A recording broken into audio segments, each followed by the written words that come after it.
बहुत समय पहले की बात है। एक गांव में एक गरीब लकड़हारा अपने परिवार के साथ रहता था। वह रोज सुबह गांव के समीप स्थित जंगल में जाकर लकड़ियां काटता और उसे बाजार में जाकर बेच देता था और पैसे कमाता था। इस तरह उसके परिवार का गुजर बसर हो रहा था। एक दिन वह जंगल में नदी किनारे लगे एक पेड़ की लकड़ियां काट रहा था। अचानक उसकी कुल्हाड़ी उसके हाथ से छूटकर नदी में जा गिरी।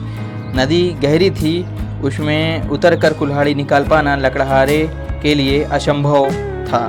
लकड़हारे के पास एक ही कुल्हाड़ी थी। उस कुल्हाड़ी के नदी में गिर जाने से वह परेशान हो गया कि अब वह अपनी आजीविका कैसे चलाएगा। उसके पास आजीविका चलाने का कोई दूसरा साधन नहीं था। वह दुखी होकर नदी किनारे खड़ा हो गया और भगवान से प्रार्थना करने लगा कि उसकी कुल्हाड़ी किसी तरह उसे वापस दिला दें। लकड़हारे की सच्चे मन से की गई प्रार्थना सुनकर भगवान प्रकट हुए। उन्होंने उनसे पूछा, पुत्र, तुम्हें क्या समस्या है? लकड़हारे ने कुल्हाड़ी नदी में गिरने की बात भगवान को बता दी और उनसे याचना की कि वे कुल्हाड़ी वापस दिला दें। उसकी याचना सुनकर भगवान ने नदी में अपना हाथ डाला और कुल्हाड़ी बाहर निकाली। वह कुल्हाड़ी चांदी की थी। भगवान ने लकड़हारे से पूछा, पुत्र, क्या यही तुम्हारी कुल्हाड़ी है?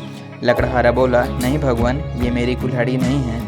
भगवान ने पुनः अपना हाथ पानी में डाला। इस बार उन्होंने जो कुल्हाड़ी निकाली वे सोने की थी। उन्होंने लकड़हारे से पूछा, पुत्र, क्या यही तुम्हारी कुल्हाड़ी है? लकड़हारा बोला, नहीं भगवान, ये मेरी कुल्हाड़ी नहीं है। भगवान बोले, अच्छी तरह से इसे देख लो, ये सोने की कुल्हाड़ी है, क्या वास्तव में ये तुम्हारी कुल्हाड़ी नहीं है?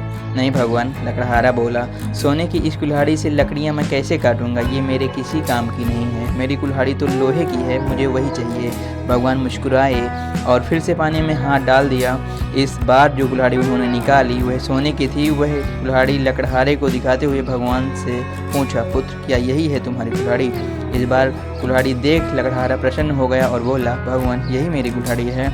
आपको बहुत बहुत धन्यवाद। भगवान लकड़हारे की ईमानदारी देख बहुत प्रसन्न हुए और बोले, पुत्र, मैं तुम्हारी ईमानदारी से बहुत प्रसन्न हूँ, इसलिए तुम्हें लोहे की कुल्हाड़ी के साथ सोने और चांदी की भी कुल्हाड़ी देता हूँ। शिक्षा, इस कहानी से यही शिक्षा मिलती है कि दोस्तों, हमारे सामने कितनी भी कुछ भी हो, हमें लालच नहीं करना चाहिए, हमेशा ईमानदार रहना चाहिए। हमेशा ईमानदारी की सराहना की जाती है। और ये कहकर भगवान अंतर्ध्यान हो गए। लकड़हारे अपनी ईमानदारी के कारण पुरस्कृत हुआ।